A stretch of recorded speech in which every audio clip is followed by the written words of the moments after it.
Hello दोस्तों, नमस्कार। मेरा नाम है रोहित कुमार। आपका स्वागत है हमारे इस यूट्यूब चैनल पे। एनटीपीसी का एग्ज़ाम बहुत नज़दीक आ चुका है। मॉडल पेपर्स तरह तरह के अलग अलग जगहों पे आ रहे हैं।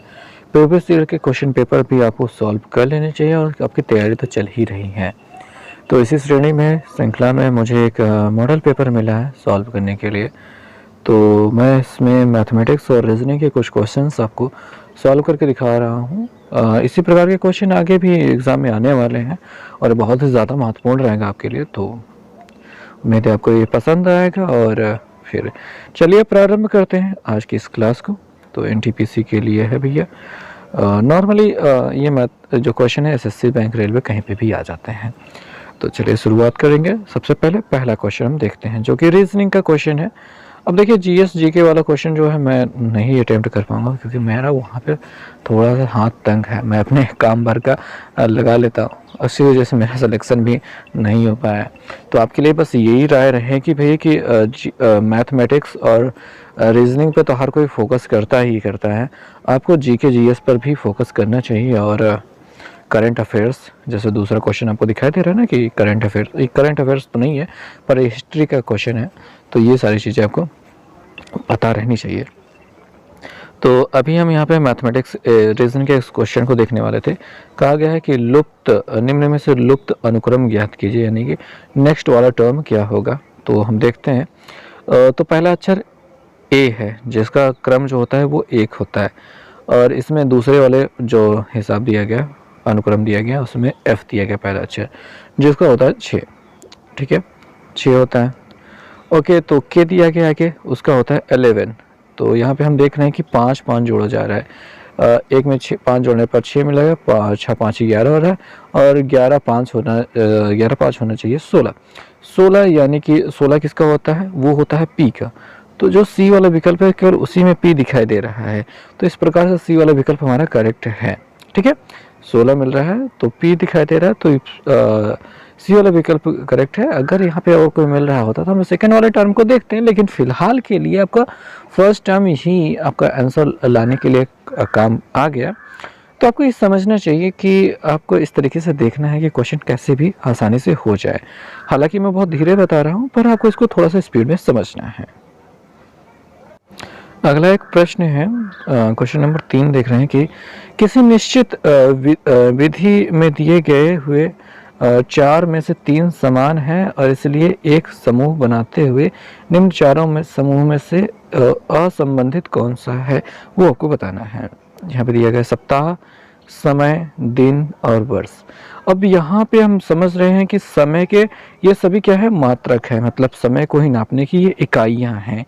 तो समय क्या है, इनसे अलग चीज है। तो बी वाला विकल्प हमारा करेक्ट होगा। ओके, बेहतर है। अगला वाला क्वेश्चन मैथमेटिक्स का है और दो अगले क्वेश्चन मैथमेटिक्स के हैं। बहुत ही सिंपल क्वेश्चन है। कह रहे निम्न में से कौन सा इसके बराबर होगा। यहाँ पे हमको दिया गया है, बारे समझेंगे, इतना माइनस इतना दिया गया, मतलब ये घटाना है। यहाँ पे हम यूनिटरी मेथड लगाएं। यूनिटरी मेथड कहते हैं इकाई का अंक ज्ञात करने वाला मेथड लगाएंगे। तो हम देख रहे हैं कि ये दो पीछे वाले जो हिस्से हैं ये माइनस में दिए गए हैं, तो ये आपस में जुड़ेंगे। तो इकाई का अंक 6 और 1 मिलकर हो जाएगा 7। और जिसमें से हमको घटाना है यानी कि आगे वाली गिनती, उसका इकाई अंक है 8। तो 8 में से 7 घटाने पे बचेगा 1, और 1 आ रहा है केवल सी वाले विकल्प में, यानी कि हमारा सी वाला विकल्प ही सही होगा। इसके अलावा कुछ भी सही नहीं होगा। ठीक है, तो आपको समझ में आया कि सी वाला विकल्प किस प्रकार से हम यहाँ पे क्वेश्चन को कैसे सॉल्व करेंगे। अगले वाले प्रश्न की अगर बात करेंगे तो क्वेश्चन नंबर 5 हमको दिखाई दे रहा है। कह रहे हैं इनका मल्टीप्लिकेशन कितना होगा। अब हाँ, ये तरीका होता है कि इसको लेकर के कई तरीके बताए जाते हैं, लेकिन यहाँ पे भी यूनिटरी मेथड लग जाएगा। इकाई का अंक ज्ञात करने वाला बहुत आसानी से लग जाएगा। वो क्या हो जाएगा, 9 7 63 होता है। ठीक है, 9 7 63 होता है। इकाई के स्थान पे क्या मिलना चाहिए, 3। ठीक है, इकाई के स्थान पे क्या मिलना चाहिए, 3। और वो केवल डी वाले विकल्प में दिया गया है। डी वाले विकल्प में दिया गया है। अगर वो 4 मिल रहा होता तो यहाँ पे हमको 3 विकल्प मिलते हैं जो कि इकाई के स्थान समान रखते हैं और दहाई का अंक भी समान रखते हैं और सैकड़े का अंक और हजार का अंक, और बहुत ज़्यादा समानता है। आगे के बहुत ज़्यादा जाने के बाद वहाँ पे कुछ अंतर मिल रहा है। तो यहाँ पे ये मुश्किल हो जाता है इस प्रश्न को करना अगर वो इकाई का अंक 3 ना आता तो इस प्रकार से हमारा डी वाला विकल्प सही हो जाता है। बाकी वो क्वेश्चन बड़ा मुश्किल हो जाता है। तो अभी फ़िलहाल ये ऐसा ही है। और अलग अलग तरीके बताए जाते हैं, सिखाए जाते हैं। फिलहाल जिस तरीके से लग गया मैंने वो बता दिया। अगले वाले प्रश्न पे हम चलेंगे। अगला एक प्रश्न है जो कि थोड़ा सा लंबा हमको दिखाई दे रहा है। कह रहे कि एक परीक्षा में एक परीक्षा में पास होने के लिए एक छात्र को कुल अंकों में से 280 अंक प्राप्त करने, इतना पा जाएगा तो वो पास हो जाएगा। नीमा एक अच्छी सी बच्ची है जिसने 264 अंक प्राप्त किए हैं और 2% से फेल हो गई है। 264 अंक प्राप्त करने के बाद भी फेल हो गई है, तो कितने नंबर कम मिले हैं? 280 में से कुछ कम मिले हैं। कितना मिले हैं? तो 10 में से 8 गया तो हमको मिल जाएगा, 10 में से 4 गया तो हमको मिल जाएगा 6, 7 8 यानी कि 7 में से 6 गया 1, यानी 16 नंबर से कम मिले हैं, तो 2% से फेल हो गई। तो 2% से जो फेल होने वाला काम है वो 16 के बराबर होगा। तो अगर हम बात करेंगे तो 1% बराबर कितना होगा? तो 1% बराबर हो जाएगा 8। ठीक है, 8 हो जाएगा। ओके, तो यहाँ पे कह रहे हैं कि परीक्षा में पास करने के लिए कम से कम कितने प्रतिशत अंक लाना चाहिए? तो 280 अंक ला देंगे तो पास हो जाओगे। तो 280 को परसेंटेज में चेंज करना है, तो 8 नंबर बराबर 1%, तो 280 नंबर बराबर कितने परसेंट? तो यहाँ से निकालेंगे 280, ठीक है, 280 बटे 8 बन जाएगा। ये हो जाएगा आपका परसेंटेज में। और हम इसको काट देंगे, ठीक है, 4 से काटेंगे, 4 दूनी 8 होता है, 4 7 28 हो जाता है, 0 लग जाएगा, 70 मिल गया। और 35 दूनी 70 होता है, 2 से भाग देने पर 35 मिल जाएगा। तो पहला वाला विकल्प हमारा क्या हो जाएगा? सही हो जाएगा। तो समझ में आ गया कि कैसे इस प्रश्न को हल करना है। ओके, तो इसको हटाते हैं, आगे वाले चलते हैं। कह रहे हैं निम्न प्रश्न चिन्ह की जगह पे क्या आएगा, मतलब अगला वाला इसका टर्म क्या होगा। अब देखेंगे x के बाद आ रहा है w, मतलब अगर हम यहाँ पे w के बाद आ रहा है v के बाद आ रहा है u, तो u v w x मतलब लाइन से घटते हुए क्रम में जा रहे हैं। तो हम q r के बाद s के बाद t आता है, t के बाद u आता है, तो यहाँ पे t होना चाहिए आगे, q r s t u। अच्छा, t वाला विकल्प 3 लोगों में दिया है, तो मतलब कि ये वाला सी वाला विकल्प तो नहीं होगा, बाकियों में हमको चेक करना चाहिए।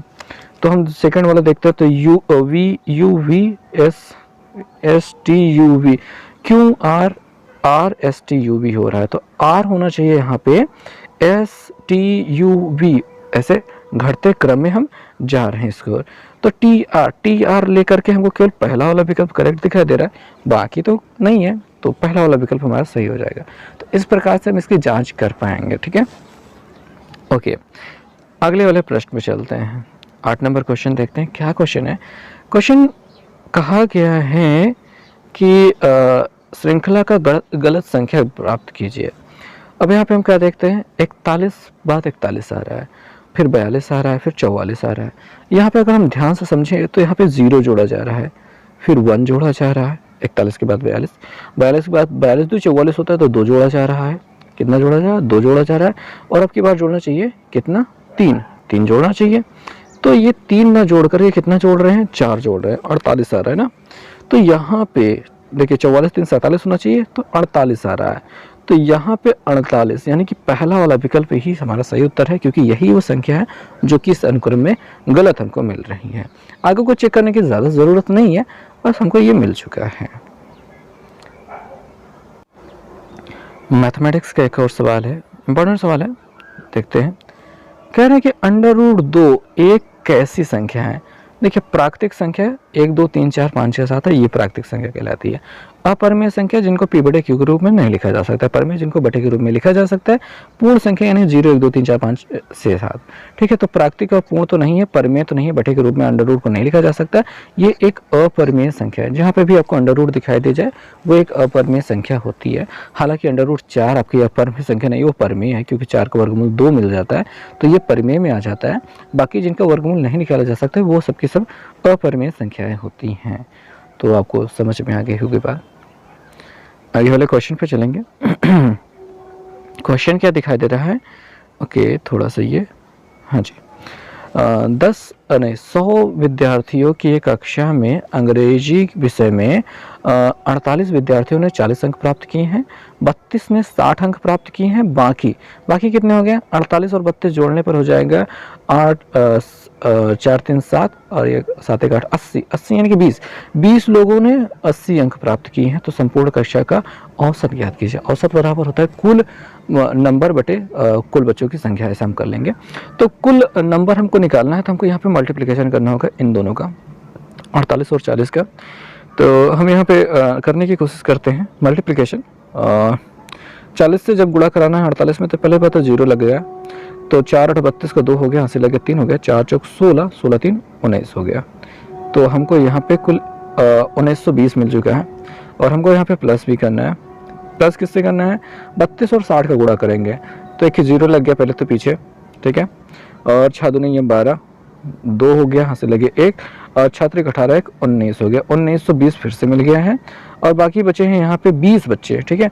और 20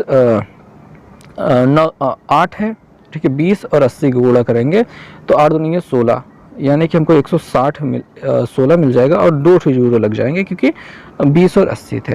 तो यहाँ पे हम इनको एडिशन कर जोड़ रहे हैं, तो इकाई के स्थान पर तो 0 आ गया, 0 2 2 4 हो गया, ओके।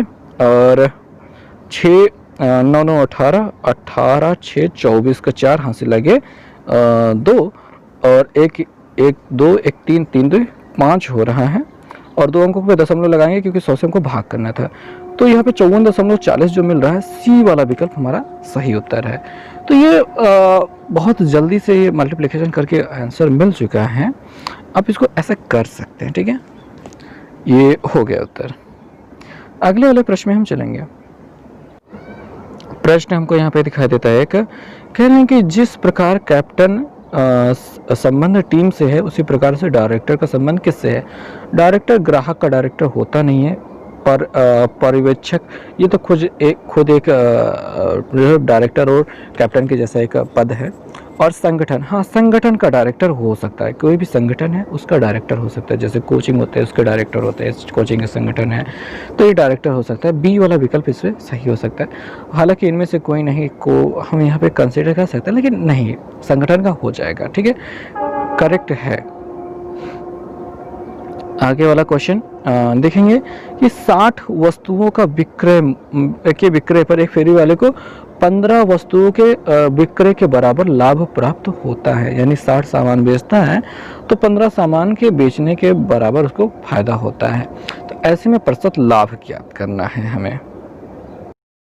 सो दोस्तों, इस क्वेश्चन को हम करेंगे कैसे, यहाँ पे मैं ट्रिक बता देता हूँ आपको। इसका सीधे ट्रिक क्या होगी। तो ट्रिक में क्या है कि अगर आपको दिया गया है 60 वस्तुओं को बेचने पर 15 वस्तुओं के विक्रय मूल्य के बराबर आपको लाभ हो रहा है, तो आपको 15 को ऊपर रखना है और नीचे रखना है 60 - 15। 60 - 15 करेंगे तो ये क्रय मूल्य के बराबर की मिल जाएगा। तो 60 - 15 बराबर 45 मिल गया, और गुणा कर देंगे आप 100 से। तो ये हो गया आपका सिंपल सा आंसर। 15 3 45 होता है, 3 से जब 100 में भाग करेंगे तो 35 से 1/3 आ जाएगा। ये आपका उत्तर हो जाएगा। इस प्रश्न के लिए हमको लाभ प्रतिशत जो निकालना था वो लाभ प्रतिशत 33 से 1/3 हो जाएगा। ये ट्रिक रहेगी इस क्वेश्चन को सॉल्व करने के लिए। थ्योरी भी बहुत अच्छी है, लेकिन थ्योरी के बारे में अभी हम चर्चा नहीं करते हैं।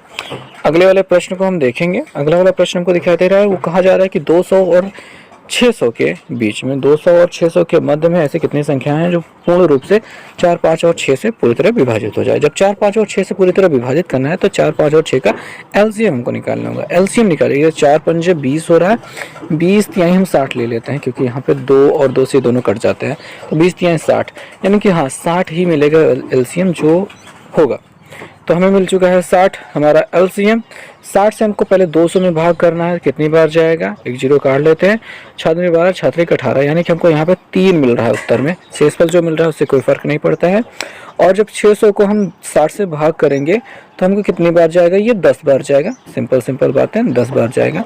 तो यहाँ पे उत्तर मिला है 10, और ये 10 और 3 का अंतर जो होता है वही हमारा उत्तर है, यानी कि 7। ये पहला विकल्प हमारा सही होगा। तो इस प्रकार से आप इस क्वेश्चन को हल कर सकते हैं। अगला एक क्वेश्चन है, जीएस का क्वेश्चन है। कहा गया है कि वायुमंडल में कौन सी परत सूर्य के पराबैंगनी किरणों को पृथ्वी तक पहुंचने से रोकती है? तो वो ओजोन लेयर होती है। O3 होता है इसका बॉन्ड, मतलब केमिकल फार्मूला O3 ये हमको पराबैंगनी किरणों से बचाती है। O3 यानी ऑक्सीजन के मिलने से बनता है। अगर इसको बनने का तरीका आप जानना चाहते हैं, जो अभी मैंने पढ़ा, तो अभी ऑक्सीजन जो गैस होती है वो O2 होती है। जब पराबैंगनी किरणें इस पर पड़ती हैं तो ये चेंज हो जाता है O+O में, यानी अपने एटम में टूट जाता है। तो ये वाला O अगले वाले O2 के साथ में रिएक्शन करके O3 बना लेता है, जो कि एक जहरीली गैस होती है। मानव स्वास्थ्य के लिए अगर शरीर के अंदर जाती है तो नुकसान पहुंचाती है। तो ये O3 ओजोन गैस होती है, पर ये पराबैंगनी किरणों से हमें बचाती है। और ये बहुत ऊपर वायुमंडल में एक परत सी है जो हमें पराबैंगनी किरणों से बचाती है। अब इसको नुकसान कौन पहुंचा रहा है? वो CFC क्लोरोफ्लोरोकार्बन मुख्य रूप से इसका नुकसान पहुंचा रहा है। और CFC का एक अणु ओजोन के O3 को O2 और O में तोड़ देता है, जिससे वो पराबैंगनी किरणों को रोकने के लायक नहीं रह जाती हैं। ठीक है, O3 में है तो पराबैंगनी किरणों को रोकेंगे, O2 और O हो जाएगा तो नहीं रोक पाएंगे। तो इसी वजह से AC फ्रिज वगैरह को बैन करने की या फिर बंद करने की मुहिम चलाई गई थी कुछ दिन पहले। अभी उनमें सुधार लाया गया है ताकि वो CFC का उत्सर्जन कम कर सके।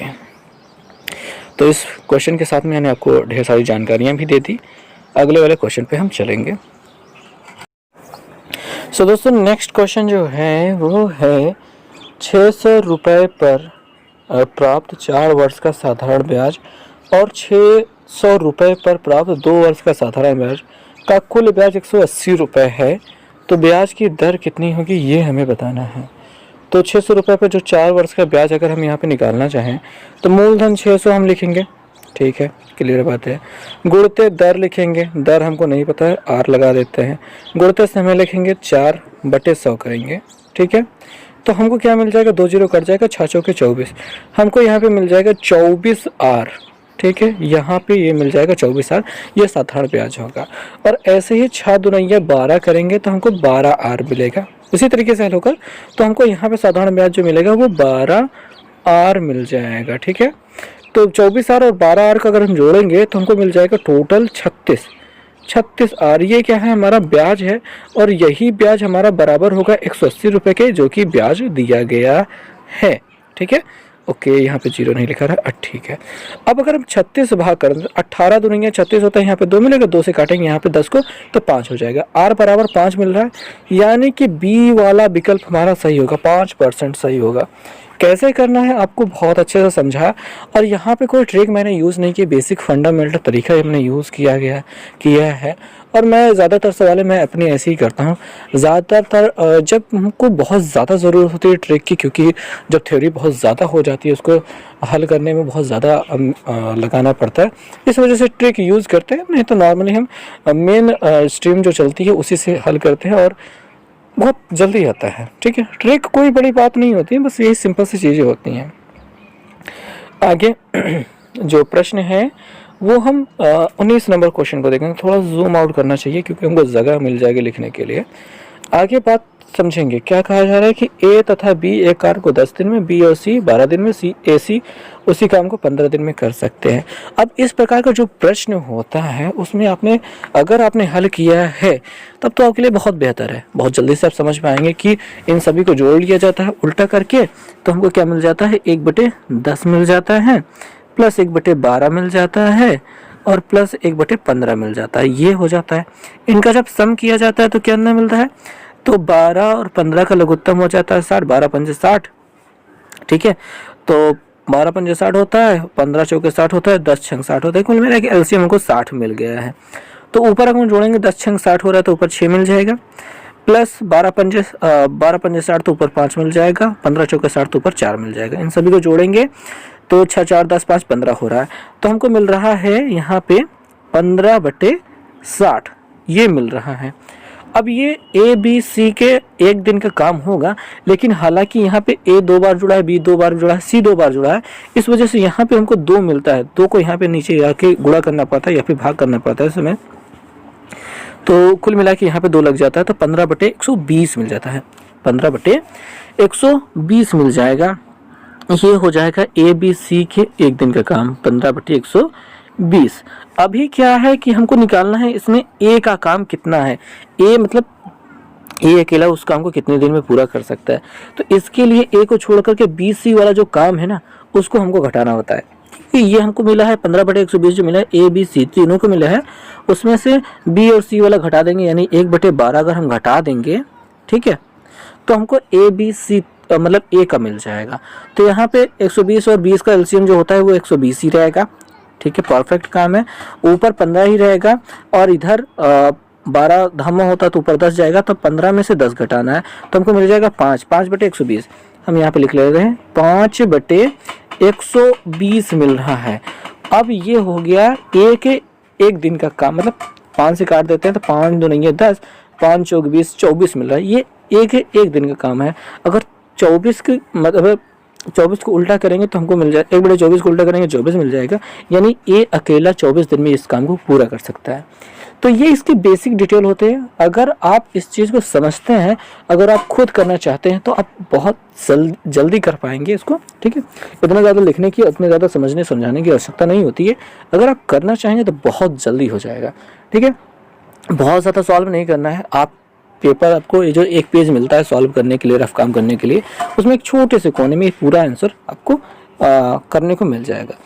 तो आगे बात को बढ़ाते हैं, 20 नंबर क्वेश्चन पे पहुंचते हैं। क्वेश्चन नंबर कहा गया है कि कौन सा उत्तर शब्दों के सही क्रम को दिखाता है। यहाँ पे वर्ण, शब्द, वाक्यांश और वाक्य दिया गया है।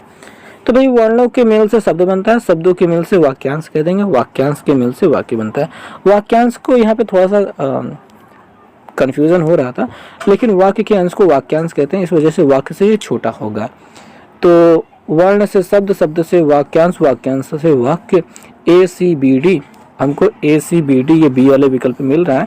हालांकि यहाँ पे मुझे थोड़ा सा कंफ्यूजन है, मतलब ये थोड़ा सा गलत भी हो सकता है, लेकिन जहाँ तक मेरी समझ है वहाँ पर ये एकदम परफेक्ट सही आंसर है। और हम आगे बात करेंगे कि कौन सा क्वेश्चन आगे देखना है। तो चल भाई खुल जा, हाँ जी, यहाँ पे आ जाते हैं 22 नंबर क्वेश्चन पे। पीछे रडार के खोजकर्ता का नाम पूछा जा रहा था, वो मुझे याद नहीं है, इस वजह से मैंने उस क्वेश्चन का आंसर नहीं दिया। अगर आपको याद है तो कमेंट करके बता दीजिएगा, ताकि मुझे भी याद हो जाए और मुझे थोड़ी मदद मिल जाए आगे एग्जाम देने में। और आगे मैं बात करने वाला हूँ अम्ल तथा क्षार की अपक्रिया प्रतिक्रिया से क्या उत्पन्न होता है। भैया जब एसिड एंड बेस, अम्ल और क्षार को मिलाया जाता है तो ये घटना कहलाती है उदासीनीकरण, और उसमें हमको NaCl मतलब नमक यानी कि लवण और जल मिलता है। तो नमक मिलता है और H2O यानी कि जल मिलता है। तो हमारा यहाँ पे उत्तर क्या होगा, नमक सही उत्तर होगा, ठीक है। तो आपको समझ में आ गया कि अम्ल और क्षार की अपक्रिया को उदासीनीकरण कहते हैं, ये भी आप याद रखेंगे। और इसमें नमक और जल मिलता है, तो हमारे लिए यहाँ पे नमक सही उत्तर होगा। आगे बात करेंगे अगले वाले क्वेश्चन पे।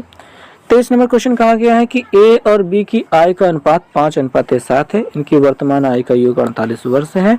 यहाँ पे आय का अनुपात दिया गया है, का योग दिया गया है। यहाँ पे 5x और 7x मिलेगा, 7 5 12x मिलेगा।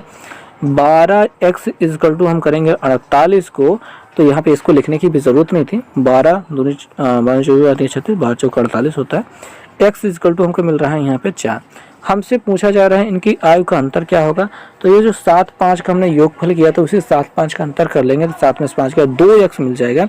तो 2x इनकी आयु का अंतर हो जाएगा। x में यानी कि 4 4 दूनी 8 8 वर्ष इनकी आयु का अंतर है। हमें अलग अलग आयु निकाल के उसको घटाने की जरूरत नहीं, हम अनुपात के साथ भी घटा के सही आंसर तक पहुँच सकते हैं। तो आगे वाले प्रश्न की हम बात करेंगे। अगला वाला प्रश्न जो कहा गया है कि ए तथा बी 3:4 के अनुपात में काम करते हैं, इनके द्वारा कार्य को समाप्त करने में लिए गए समय का दिनों का अनुपात ज्ञात करना है। तो भैया जो भी काम का अनुपात होता है उन्हीं का ठीक अपोजिट इनके दिनों का अनुपात होता है, यानी 1/3 अनुपात 1/4। अब यहाँ पे बटे वाली गिनती हटाने के लिए 3 और 4 के एलसीएम 12 से हम सभी में गुणा कर लेते हैं। 12 से गुणा करेंगे 12 के 12 हो जाएगा। 3 से काटेंगे तो हमको 4 मिल जाएगा, 4 से काटेंगे तो हमको 3 मिल जाएगा। तो 4:3 हमारा पहला वाला विकल्प सही होगा। तो इस प्रकार से इस क्वेश्चन का आंसर मिल जाता है। अगले वाले प्रश्न में हम चलेंगे। क्वेश्चन में दिया गया है निम्न श्रृंखला में गलत संख्या चुनिए। 2 10 30 और 68 120 और 222 है। तो दोस्तों जो ये प्रश्न का आंसर मतलब ये श्रृंखला दी गई, इसमें अलग अलग चीज़ें ट्राई करेंगे। देखिए एडिशन तो कुछ हो नहीं रहा है क्योंकि लास्ट और फर्स्ट गिनती में बहुत ज़्यादा डिफरेंस है। तो यहाँ पे या तो स्क्वायर या तो मल्टीप्लिकेशन हो रहा है। मल्टीप्लिकेशन मैंने ट्राई किया, कुछ नहीं हो रहा है। यहाँ पे क्यूब हो रहा है। कैसे क्यूब हो रहा है थोड़ा सा ध्यान से देखेंगे। पहला जो है वह 1 के क्यूब प्लस 1 है, ठीक है। दूसरा क्या है वो 2 का क्यूब प्लस 2 है, 2 दूनी 4 दूनी 8, 8 2 10। और तीसरा क्या है वो 3 का क्यूब, ठीक है, 3 3 का 9 27, 3 3 का 9 27 प्लस 3 है। और चौथा जो है वो 4 का क्यूब 4 क्यूब प्लस 4 है, 4 चौक 16 चौका 64, 64 प्लस 4 बराबर 68। और ऐसे ही पांचवा जो होना चाहिए वो 5 का क्यूब प्लस 5 होना चाहिए, 5 में 25 पंजे 125, 125 में 5 जोड़कर 130 होना चाहिए। हालांकि वो नहीं है, 120 दिया है, तो यही हमारा गलत टर्म है। तो बी वाला विकल्प हमारा सही है।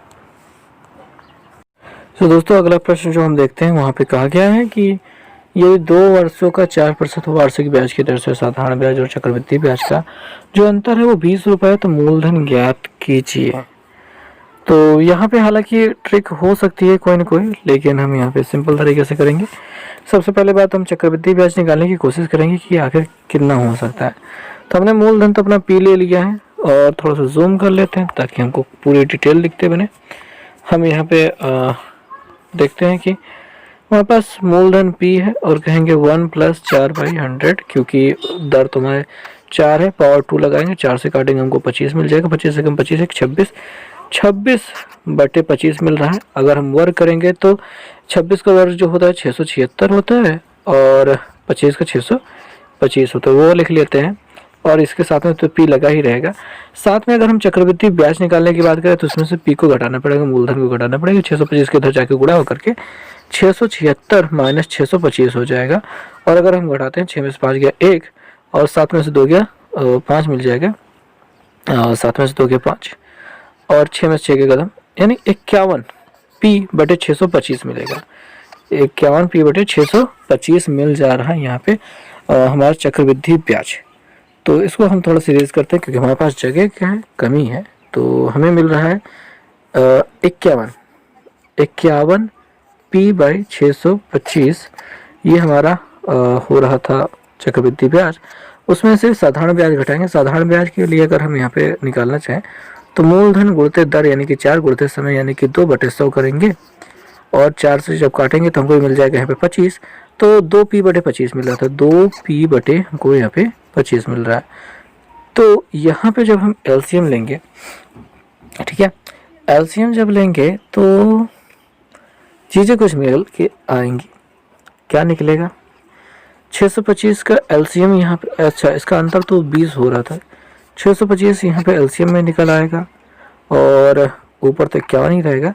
और 25 से कम 25, 25 दूनी यहाँ पे 50 हो जाएगा। कितना हो जाएगा? 50P और यहाँ पे P हो रहा है, बराबर हो रहा है 20। घटाएंगे तो हमको मिल जाएगा 1P/625 और 625 का इधर जाके गुणा कर देगा तो P बराबर हमको क्या मिल जाएगा? 625 का दुगना, ठीक है, इसका जाके इधर गुणा कर रहा है तो 0 तक पीछे लग जाएगा, 5 दूनी 10 0 लग जाएगा भैया, 5 दूनी 10 का 0 हाथ से लगे 1, 2 दूनी 4 1 5 और 6 दूनी 12, यानी कि 12,500 मिल रहा है, जो कि बी वाला विकल्प हमारा सही हो रहा है। सवाल में बेसिक तरीके से लगाना पड़ा, हमें थोड़ी डिटेल्स देनी पड़ी और आंसर मिला है। हालांकि इसको लगाने का थोड़ा तरीका थोड़ा सा कन्फ्यूज़न भरा हो सकता है, पर अगर आपने बेसिक तरीका समझा तो आ जाएगा। आगे हम बात करेंगे 27 नंबर क्वेश्चन की, जहाँ पे कहा जा रहा है कि एक डीवीडी प्लेयर को 4,860 में खरीदा गया। अब 25% लाभ कमाने के लिए उसे कितने दाम पे बेचना होगा? तो 25% हमको लाभ कमाना है, अब विक्रय मूल्य निकालना है। तो बहुत सिंपल रहेगा, 4,860 है तो इसमें मल्टीप्लाई कर देंगे 125/100 से। ये 125 क्या हो गया? 25% लाभ के साथ विक्रय मूल्य हो गया। और एक जीरो ऐसे काट लेंगे और मल्टीप्लीकेशन अब हमको यहाँ पे कराना है। तो देखेंगे 5 छंग 30 का 0, मल्टीप्लीकेशन कुछ लंबा जाना पड़ेगा क्या? ओके, तो करते हैं, कैसे भी कैसे करके गुणा करना पड़ेगा।